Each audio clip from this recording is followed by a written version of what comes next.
So welcome back to Mayflower Sanctuary for some more Dogs Tales. Have you ever wondered what it must be like for the dogs that are in care, how they must feel when day after day they're passed by the visitors?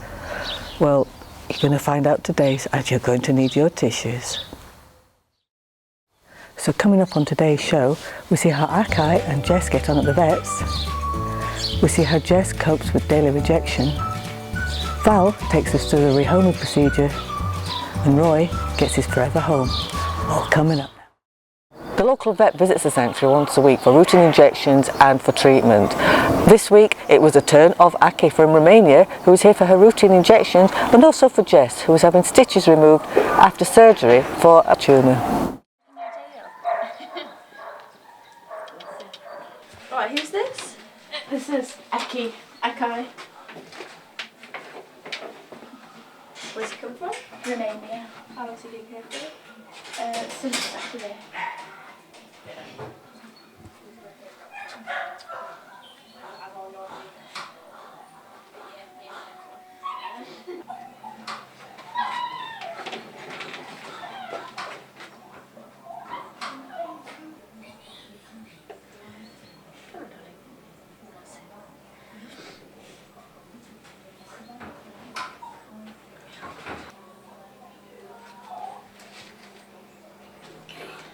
There's good girls. There we go.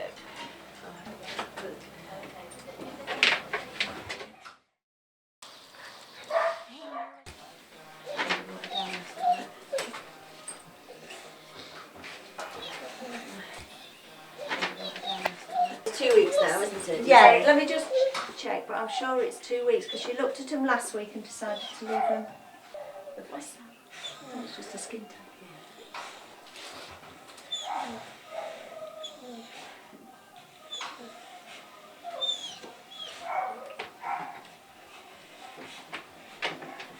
Hold on, Puppet.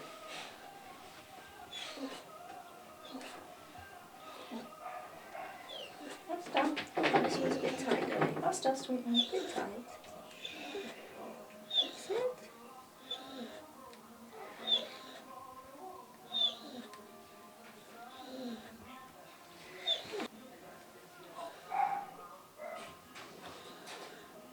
Should I leave that one in there? Okay. Take that out next week.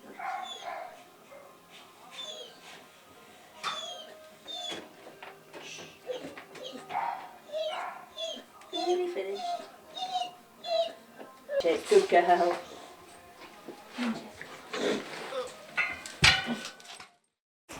Ah, weren't they brave? And Akai didn't even flinch when the needle went in. I used to wonder what it must be like for the dogs on the other side of the glass at visiting time and how they must feel.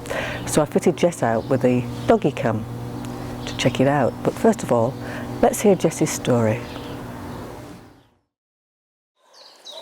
This is Jess. Jess is 10 years old. She came into us because her owner was become homeless, and so she obviously had to hand her over.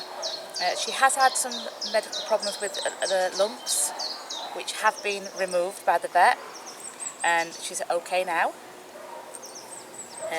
Jess is a staffy, very sweet, very adorable, proper staffy, talks to you.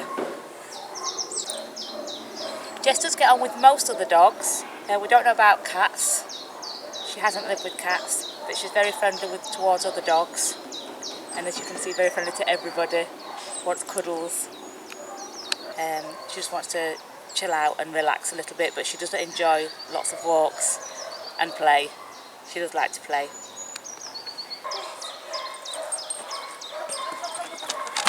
Good girl. Good girl.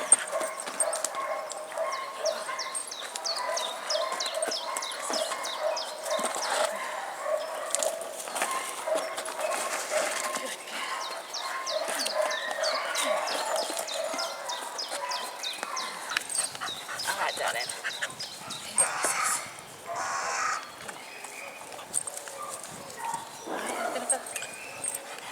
Alright, baby. What a loving dog. Jess says she's going to make an amazing pet.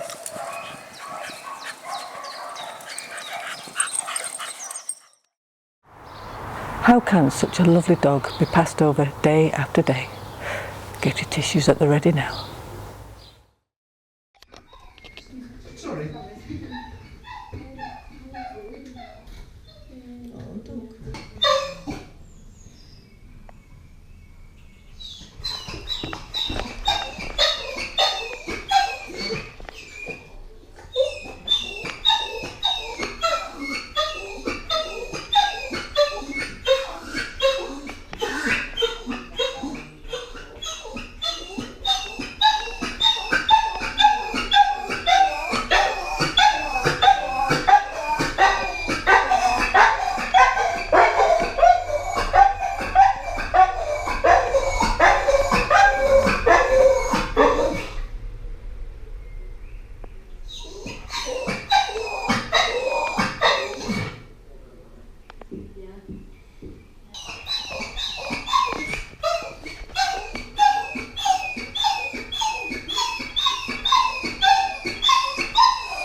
Makes you want to weep, doesn't it?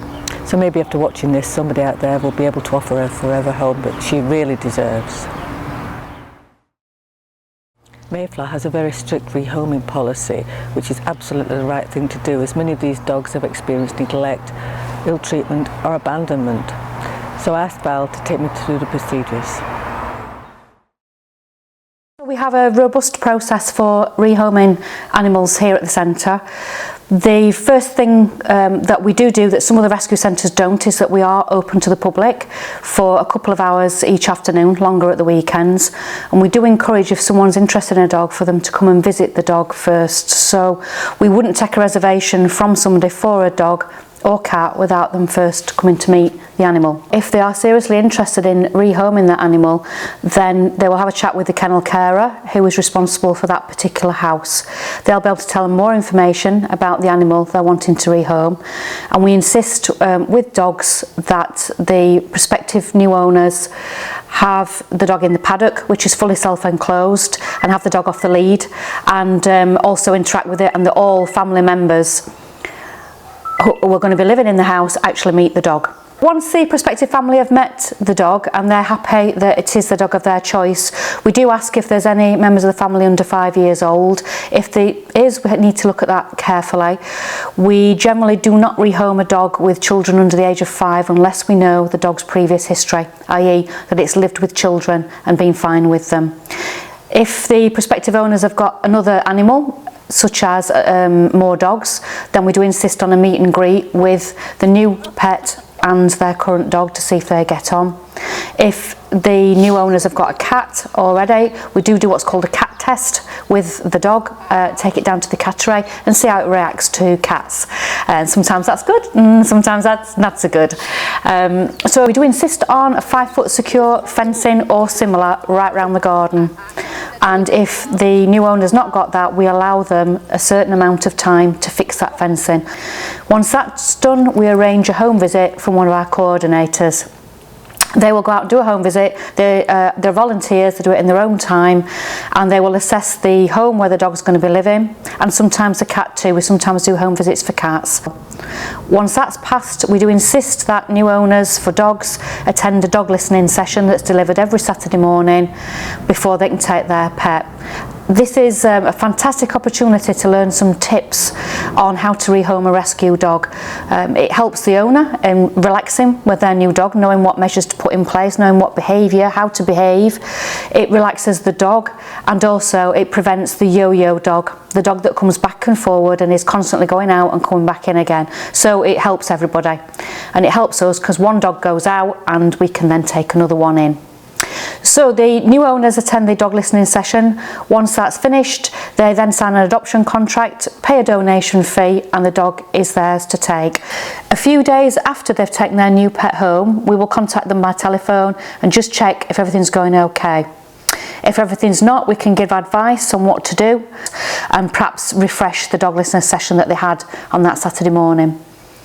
What we do say to all our members of the public that are adopting dogs is that the dog listener session is run every Saturday morning, and they are free to attend anytime they want for a top up. We'd welcome them coming back if they're having some sort of problems or behaviour issues with their dogs. They can speak afterwards with the dog listener and address their particular issues. After that, it's happy sailing, and new dog, new cat, new home, and the next one comes in. And finally, we have the story of Roy. This is Roy. He's 7 years old and is a greyhound. He's very loving, loves everybody and loves cuddles. And he loves his walks and he's very healthy. He has no health issues whatsoever. Roy is very good with other dogs. He likes to play. He's very good with cats and children. He just loves everybody.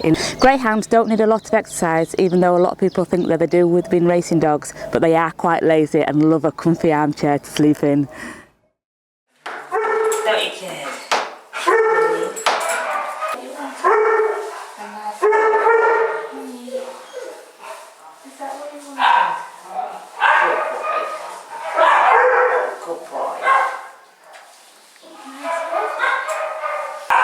Roy's got his forever home today. He leaves us today. Such a sweet gentleman. Again, we're really, really pleased that he's got his forever home. And we know he'll be happy. It's still really sad to watch one of our babies go. Good boy. I just always do a couple of them to get understanding.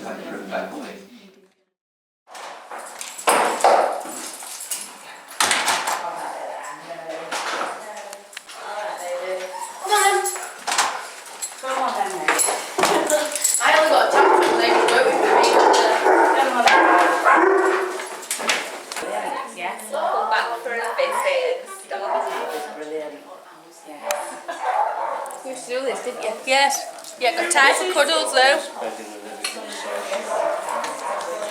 They're having a male. What sort of treats? Anything, yeah. Anything. Yeah. Or just with a beer. Like that down too. Roy! Look at the camera. Roy! Tell me why you chose Roy. I've had greyhounds before, and he's just such a lovely character. He's very placid and mild, but he's got a glint of fun in his eyes as well. Right, we've got to open the gate before you go through it.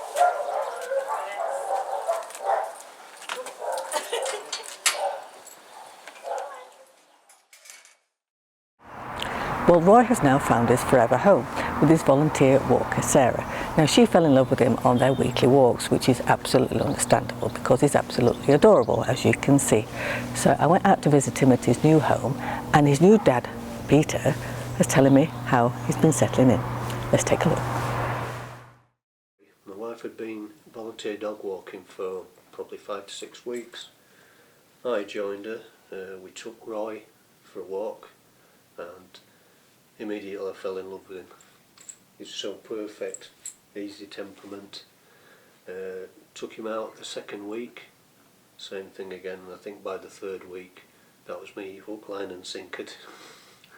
Sarah convinced me to have him because she fell in love with him too, and she'd had greyhounds before, and she just played on me basically, and gave me the doughy-eyed look as much as Roy did. We don't leave food out on the worktop, because if you do and you turn your back, it will be gone. Me and Sarah decided we'd have Swedish meatballs for tea, got them out of the freezer, put them on the kitchen worktop covered with a tea towel. I came into the living room to do something, came back in, Roy's laid looking contented on his bed. When I went to get the dish to put in the oven, there were 22 meatballs, there was one left, and they were still frozen. He settled in really well, and he's one part of the family. Everybody that comes around family wise wants to take him home. Roy's made such a big difference, it's like having a child. Obviously we both work, but we've got a dog walker. He's just a pleasure to have. We take him everywhere. He's got three holidays planned this year, so the first holiday will be at the end of June. It's just a pleasure having him. I'd recommend anybody, especially the Mayflower Sanctuary, because the staff, they're absolutely excellent. The conditions, the care that they give the animals is absolutely superb, and you can tell when you walk around the sanctuary and you take the dogs out that they are well looked after. So I would recommend anybody to adopt a rescue dog, especially Roy.